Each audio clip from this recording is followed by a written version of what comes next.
est arrivé au 4e jour, enfin, je pense qu'on est tous épuisés. On a sorti des dizaines d'articles, on a fait des dizaines de vidéos. On commence à gagner en qualité. C'est pas encore ça, on a encore du travail, mais je pense qu'on est sur le chemin. Je sais pas ce que vous en pensez. Voilà, 4 jours riches. Beaucoup de smartphones, peu de tablettes. Là, on va vous présenter nos tops, nos flops, mais également les tendances. Et pour commencer, les nouveautés des constructeurs.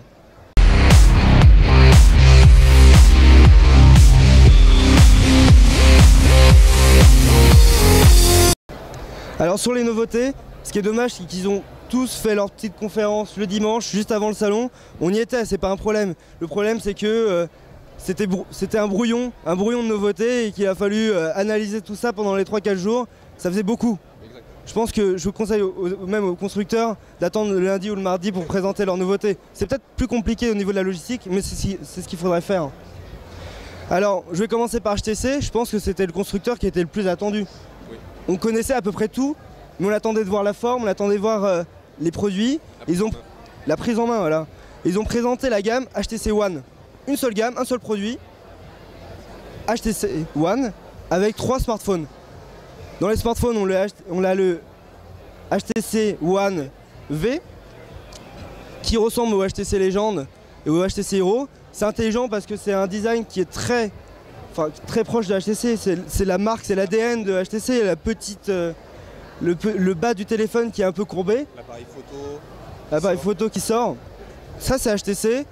Et ça, on aime bien avoir justement cette identité. C'est également le HTC One S. C'est marrant parce que S, c'est pas le haut de gamme, c'est le milieu de gamme, contrairement aux autres constructeurs. Ça reste très bien, c'est du double cœur, un très bon écran. On a le Xperia, et là c'est pas un Xperia, c'est le HTC One X. C'est le HTC One X, oui. C'est le très haut de gamme. C'est l'Xperia qui t'a mis dedans en fait. Ah non mais j'ai fait plein d'erreurs avec HTC. Non mais Arnaud revient. Je m'excuse auprès de HTC, j'ai fait plein d'erreurs. J'ai parlé de Samsung, de Xperia, c'est HTC. Le HTC One X, c'est la bonne surprise, je trouve, parce que sur le coup, j'avais pas eu coup de foudre. C'est un produit que je trouvais très bien, ok, il a les bonnes specs.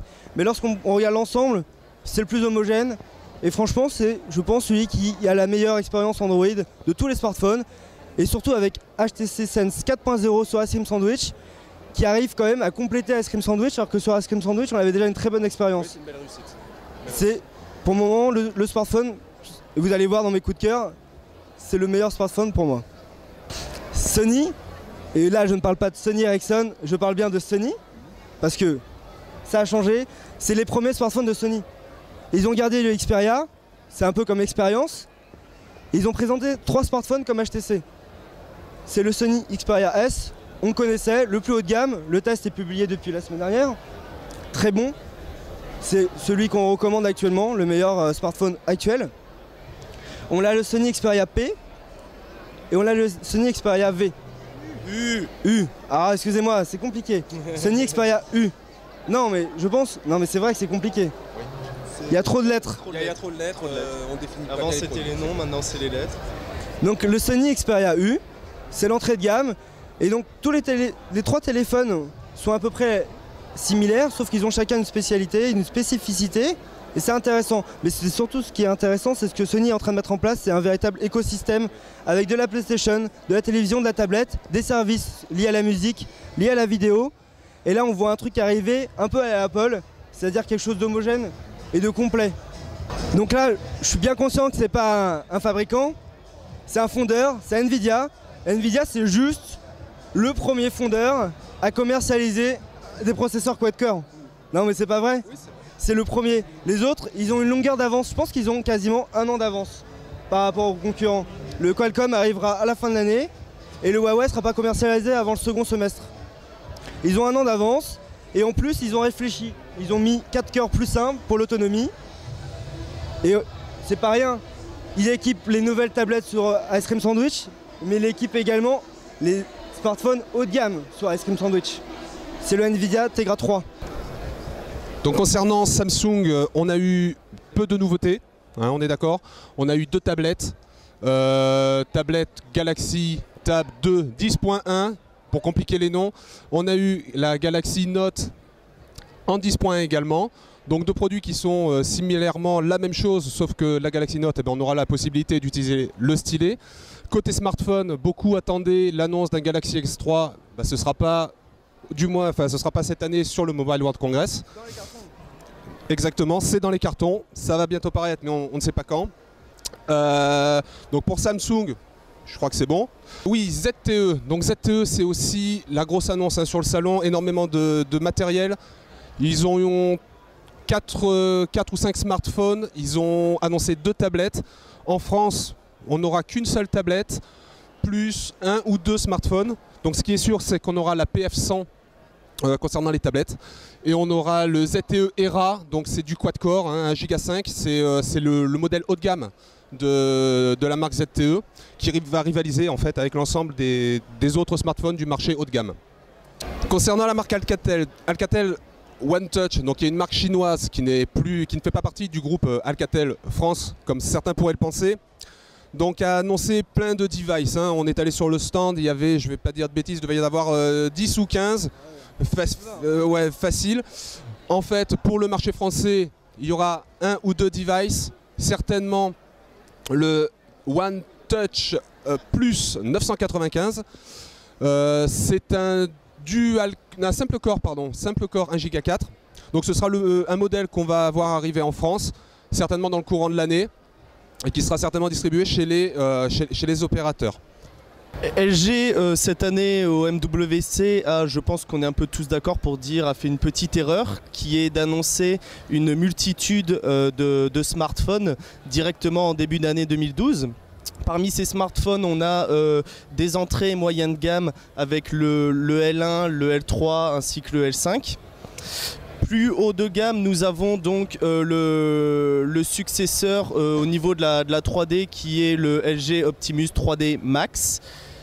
Nous avons également le LG Optimus 4X qui est avec un processeur quad-core, ainsi que le LG Optimus Vue, donc, qui se rapproche un petit peu plus du Galaxy Note avec son écran notamment 5 pouces, mais qui dispose étrangement d'un format 4 tiers.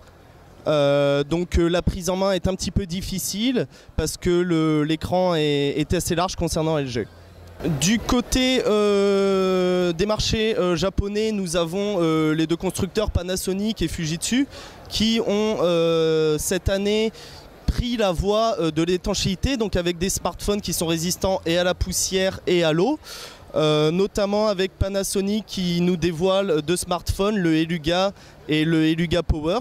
Donc des smartphones double cœur qui sont complètement résistants à l'eau, car on les a vus sur leur stand, que ce soit du côté de Fujitsu ou de Panasonic, totalement noyés, voilà, dans un aquarium pendant toute la durée du MWC sur le stand de Fujitsu. Huawei cette année est sûrement la plus grosse surprise de ce MWC 2012 grâce à la sortie de smartphones sous leur propre processeur quadruple cœur. C'est une marque qu'on n'attendait pas forcément et qui se révèle être assez important durant ce salon, puisqu'ils ont un énorme stand. Ils ont également un grand cheval de plus de 3500 téléphones haut de gamme, et donc ils ont dévoilé sur le marché 2 téléphones, le Ascend D Quad et son grand frère, le Ascend D Quad XL, processeur quadruple cœur, leur propre processeur développé par la marque.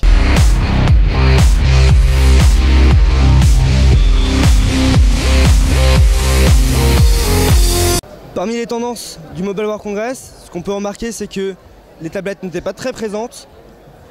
On les a vues chez 2 grandes marques, c'est-à-dire chez Samsung, qui n'a pas révolutionné le marché, mais qui a simplement remis à jour leur gamme, avec les Galaxy Tab, comme l'a dit Arnaud.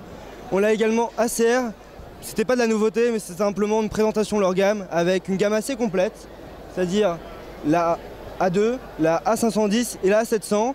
Mais dedans, on a des choses assez sympas, c'est qu'on a du quad-core Nvidia Tegra 3, mais on a également des écrans Full HD sur la A700. Pour des prix, vous allez voir qu'ils sont assez intéressants, et c'est ça qui est important sur la tablette. On a également l'arrivée, comme je disais, de la HD sur les tablettes, 1080p, mais également sur les smartphones avec du 720p. Et on a derrière les processeurs et les batteries qui sont justement capables de supporter cette arrivée de la HD. Autre chose encore, je faisais la transition sur les quad-core. Pour le moment, les quad-core, c'est Nvidia Tegra, on le disait. C'est les seuls qui ont un processeur commercialisé, quad-core, plus 1. Et donc, c'est ceux qui équipent tous les hauts de gamme, que ce soit smartphone ou tablette, sauf Huawei qui vient de présenter son propre quad-core maison, mais qui ne sera pas prêt avant le second semestre 2012. On a également la NFC. Je pense qu'on l'a vu partout, la NFC. Sur chaque stand. C'est pas que tous les téléphones sont équipés NFC, je pense qu'il va falloir attendre avant la fin de l'année, voire début 2013, mais c'est qu'on a des usages qui arrivent. C'est par exemple le cas de Smart Tags chez Sony, où on peut donner à des petits tags des actions, on peut les coller un peu partout. Ça commence à être très intelligent comme usage, et on nous a présenté des choses assez incroyables comme chez Biwi, où il y a des casques avec de la NFC, j'en parlerai dans les coups de cœur. On a également Wi-Fi Direct. Ça avait commencé à apparaître chez Galaxy et Samsung Galaxy. En gros, le Wi-Fi Direct, c'est la possibilité d'échanger des fichiers entre des smartphones, mais cette fois, pas comme du Bluetooth, mais à grande vitesse.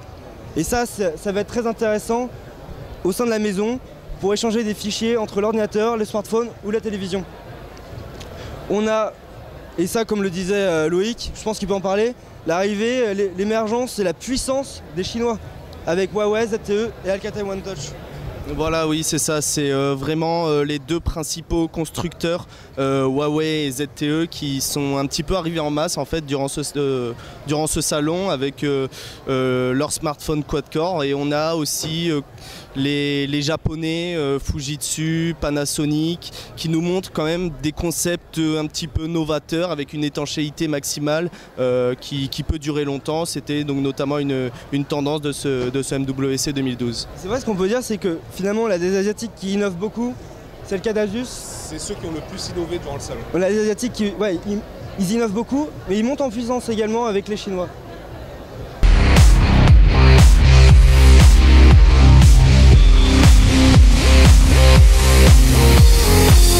Alors parmi les coups de cœur du Mobile World Congress, moi j'ai choisi le HTC One X, qui est le haut de gamme de HTC. Pourquoi? C'est pas qu'il est extraordinaire, j'ai pas eu un waouh quand je l'ai vu, mais après 2-3 jours je me suis dit c'est le téléphone le plus complet, qui a la meilleure finition et qui finalement offre la meilleure expérience utilisateur sur Android, selon moi. Ma deuxième petit coup de cœur, c'est Biwi. Biwi qui nous a présenté des jouets comme la Mini Cooper. Ils vont sortir des tanks avec une caméra, on pourra combattre d'autres petits tanks, un hélicoptère ils commencent à faire des choses très sympas sur les jouets, mais c'est pas ça qui m'a impressionné sur leur casque. Ils ont présenté un casque qui a de la NFC, qui a du Bluetooth, et sur lequel on peut configurer des actions, par exemple un double clic sur la partie tactile pour ouvrir Spotify. Et ça commence à être très interaction avec l'interaction casque-smartphone. Je vais laisser la parole à Loïc, qui a aussi des coups de cœur. Oui, alors donc moi mes deux coups de cœur un petit peu fétiches, c'est la présentation donc du Padphone, qui est grosso modo c'est un téléphone qu'on va pouvoir directement rentrer dans une tablette qui possède son propre écran 10 pouces et sa propre batterie, et les applications en fait on va pouvoir utiliser les applications soit sur le smartphone, soit sur la tablette, et la transition se fait très rapidement. Donc on téléphone avec son stylet. Voilà, il y a aussi ce petit accessoire sorti qui est un stylet en fait, mais c'est pas n'importe quel stylet. En plus de pouvoir dessiner ou écrire quelque chose sur la tablette, on va également pouvoir recevoir des appels et pouvoir directement appeler, étant donné qu'il possède en fait un haut-parleur et un micro. Mon second coup de cœur en fait de ce MWC 2012, c'est encore une fois la montée en puissance de Huawei. Qui nous fait part de leur smartphone et surtout de leur omniprésence sur ce salon-là. En général, c'est vrai que sur le marché européen, on est un petit peu réticent par rapport au marché asiatique, notamment par rapport à toutes les copies qu'on peut voir tourner, pas forcément très bien tourné, mais Huawei là nous dévoile quand même des téléphones qui sont puissants et dont on espère qu'ils vont sortir du continent asiatique. Surtout, il c'est des services. Voilà, également, ils ont divers services parce que ce n'est pas que de la livraison de smartphones bêtes et méchantes, c'est aussi l'introduction de services comme des services de cloud par exemple. Donc Huawei essaie aussi de voir par rapport aux autres constructeurs ce qu'ils font et pas forcément livrer que du matériel mais également une partie logicielle. Donc pour les coups de cœur, d'Arnaud. Donc il y en a deux, hein. Les tablettes Acer, la gamme Acer. Donc c'est dans la continuité de ce qu'avait fait Acer les précédentes années. Il y a vraiment une volonté sur le long terme. Ils nous ont présenté deux tablettes, A700, A510. Et ce qui est très frappant, c'est vraiment l'autonomie. A510 avec une batterie de 9800 mAh à une autonomie de 18 heures. Sans dock, contrairement exactement, tout est intégré, on n'a pas besoin de dock. La deuxième chose, donc je crois que c'est la première tablette à avoir autant d'heures, même côté on va dire produit Apple, on n'a pas cette autonomie. Hein. Ce qui est impressionnant, c'est que la A700 qui a tout pareil sauf un écran HD perd 5 à 6 heures d'autonomie avec la même batterie et le même processeur, juste parce qu'elle est HD. Exactement. Donc voilà, ça c'est le premier coup de cœur. Et le deuxième coup de cœur, c'est pas forcément de l'Android, mais c'est par rapport à l'écosystème en fait qui est en train de se créer. Motorola, Google et Canonical avec Ubuntu, donc la distribution Linux. On avait fait un test, hein, c'est Loïc qui a fait le test sur la solution. Donc un téléphone Motorola qui dispose d'Android et également du système d'exploitation Linux Ubuntu. Donc le test disait qu'il y avait des problèmes de lenteur. Ce matin j'y suis retourné et c'est impressionnant, c'est instantané. C'est-à-dire qu'on met la dock, je suis avec mon téléphone, je suis en train de regarder une page web, je vais voir sur ma télé, je pose ça sur une dock et je peux continuer l'affichage. Je peux envoyer des SMS depuis un clavier, ça va directement envoyer sur le téléphone. Bref, il y a une liaison et c'est vraiment quelque chose qu'on va se voir démocratiser peut-être sur le long terme. C'est vraiment un écosystème total. Microsoft fera la même chose, BlackBerry va faire la même chose. Enfin, dans le style, on a un seul système pour tablette, smartphone, PC, télé, etc. etc. Voilà, donc ça c'était mon deuxième coup de cœur. Je vais enchaîner avec les coups de gueule. Alors les coups de gueule, il y a des bonnes choses mais il y a aussi des mauvaises choses. Donc mon coup de gueule pour moi s'adresse principalement à un constructeur qui est Samsung, qui n'a rien montré, qui n'a rien voulu démontrer je dirais, parce qu'ils vont sûrement démontrer plus tard mais là ils n'ont rien démontré. Ils ont sorti la Galaxy, alors il ne faut pas se tromper dans les noms, Galaxy Tab 2 10.1 et Galaxy Note 10.1, donc c'est le même form factor, même matériel, c'est la même chose, rien d'innovant, les téléphones, rien du tout, donc voilà, c'était un peu mon coup de gueule. Sur ce MWC. Concernant mon coup de gueule, moi, il va en fait directement chez LG parce que LG nous a sorti un produit, l'Optimus 3D Max, qui n'est qu'une pâle copie entre parenthèses du LG Optimus 3D, puisqu'on a une légère, et encore c'est très léger, une légère augmentation de la cadence du processeur. Et en fait la grande nouveauté de ce Optimus 3D Max, elle se situe surtout dans la partie logicielle, puisqu'on a cette fois-ci une mise à jour vers Android 4.0 qui est prévue sur le Max et pas forcément donc sur le 3D. Donc voilà, une belle déception par rapport à LG qui nous livre là un produit, une pâle copie en tout cas, à un prix quand même qui va être je pense assez conséquent tout de même pour un nouveau produit, mais qui n'est rien d'autre qu'une mise à jour de son petit frère, l'Optimus 3D. Alors moi j'aurais pas mal de coups de gueule. Non mais pas mal. Pas tout dire. Les constructeurs qui attendent l'arrivée de l'iPad 3 avant d'annoncer des trucs. Il y a pas mal de choses. J'aurais bien voulu qu'il y ait plus de volonté sur les tablettes. Pardon, Apple qui annonce l'iPad 3 en pleine conférence d'Eric Schmidt. Je sais pas si c'est génial. Ils ont envoyé les invitations pendant cette conférence. Mais c'est également Motorola. Motorola, ils ont rien sorti. Et on attend le mariage avec Google, mais on ne sait pas trop qu'est-ce que ça va donner, qu'est-ce qu'ils vont sortir, alors qu'ils ont des produits qui sont plutôt intéressants comme le Razer, qui ne mettent pas du tout en avant en France. Il est vendu chez Xpansys, il est seulement chez Xpansys, voire quelques autres distributeurs, il n'est même pas chez les opérateurs.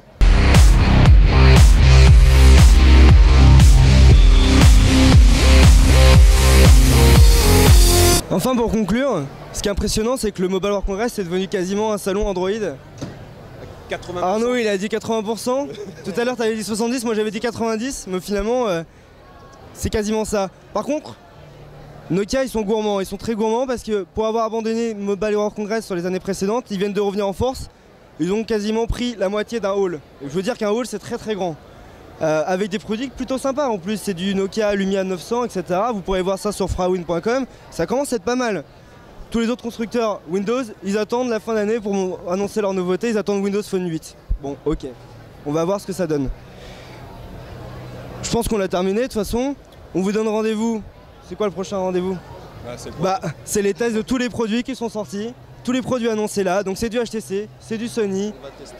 On va les tester, on va vous dire finalement qu'est-ce que ça vaut, parce que là ils sont bien jolis, mais la plupart c'est pas des produits finaux. Exact. On attend de voir le packaging, on attend de voir les finitions, l'optimisation, et c'est ça qui va être intéressant, et surtout les prix. Et les référencements, parce que je suis sûr que il faut que les opérateurs jouent le jeu, il faut que les distributeurs jouent le jeu sur les bons produits. Et pas seulement sur les produits dont ils font le plus de marge. Exactement. Malheureusement.